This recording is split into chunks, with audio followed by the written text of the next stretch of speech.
Saaremaa is Estonia's biggest island. It has a different feel than the rest of the country and its own unique personality.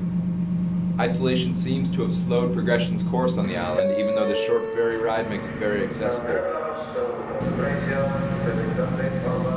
Still though, things are different out here. For example, we picked up my first ever hitchhiker. He turned out to be a pretty nice guy and let me take his portrait. After that, it was on to the Kali meteor crater. It's on par with the world's best known and most famous craters, and it's the largest in Europe. We happened to spot an old Russian water tower on the side of the road. It appeared to be in hopeless disrepair. What is the material? I have no idea. There's something inside it. And it's insulated then too? Yeah. And the Russians loved it? And can you see this? This has been burned, you know, or something has happened to it. Yeah. And this is scary. Ooh. Shouldn't be like that. Why? What happened? Maybe lightning or some kind of electrical problems. I mean, it's really scary. It isn't still in use, is it, this water tower? Absolutely. The picturesque Sorba Peninsula was once the site of bloody World War II battles between the Soviets and Germans.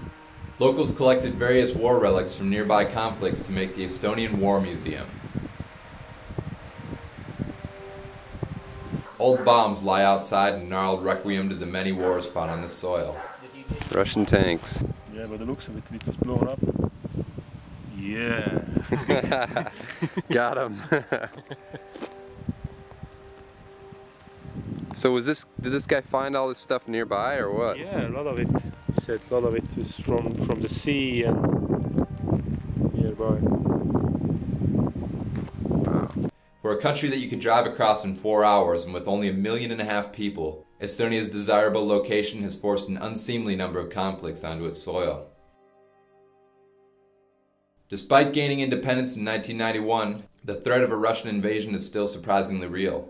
Likely for this reason, mandatory military conscription of 8 to 11 months is still instated. Even now we are learning to dig these holes to go to the service. They still teach this stuff, huh? Yeah, but not with drugs because it's too hard work. But with wood, we still keep doing those, and with the roofs and just the holes, you know.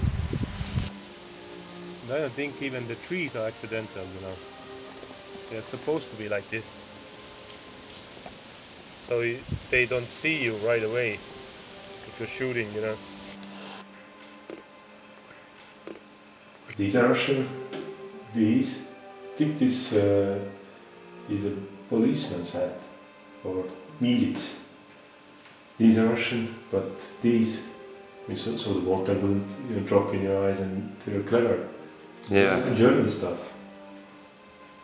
But I mean these. Actually, the rollerbladers are using this. Yeah. This is Russian. Yeah. 1944, from the First World War, and this thing was under a turret or cannon, some kind of. From the First World War. That's huge. Where are the boundaries of Russia? This is Poland. This all is Russia. Wow. Estonia, there, everything's gone. Poland. What year was this? The map?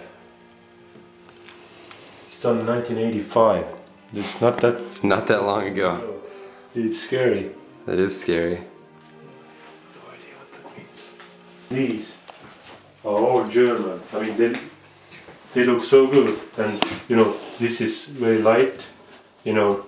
Yeah. They told everything through. Germans were really good at war. Yeah. Really good.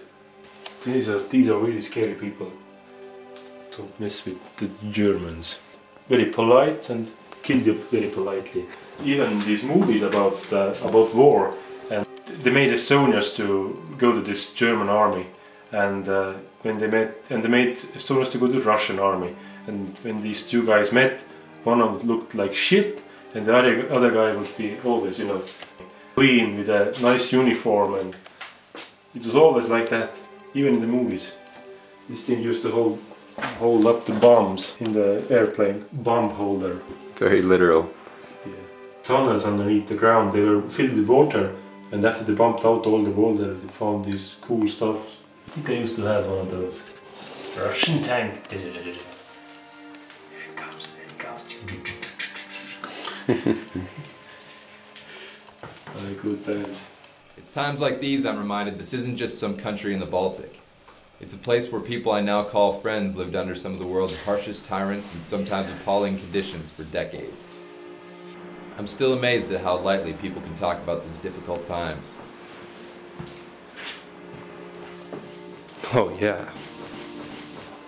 It stinks. Circuit boards. It's so Russian. Yeah. I mean, it's straight out of a movie.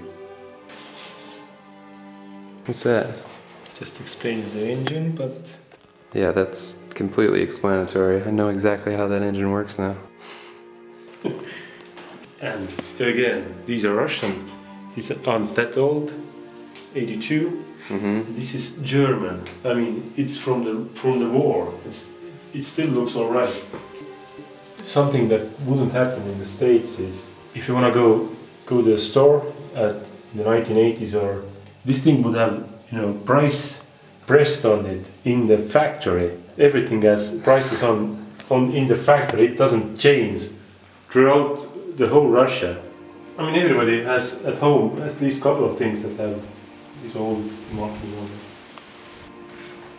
The fact that it's all green is kind of, why? After secession from the crumbling Soviet Union, many of the Lenin statues littered throughout Estonia were torn up and cut down. Not so much of a statue anymore. The people's frustrations with empty communist promises could finally be manifested physically and verbally. It's a fish smoker? Any meat. Huh. Right on top of the World War I gun turret. Yeah, exactly. Stebel's battery, one of the Soviets' mightiest defense complexes, now lies in ruins. 2-meter thick concrete walls with a 3.5-meter ceiling that held guns once capable of shooting 40 kilometers now sit flooded and derelict, but still ominous. But these are all rooms, not just white boxes. All rooms. And that whole gun was inside here. Yeah. I think you can go inside and upstairs.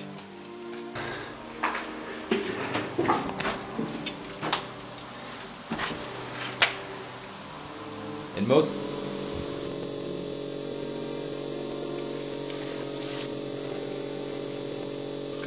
it's harder to forget objects that have weight and volume. Objects that can be instruments of oppression as easily as freedom. This is for aiming. Meters. Held it like that. Even this. Yeah.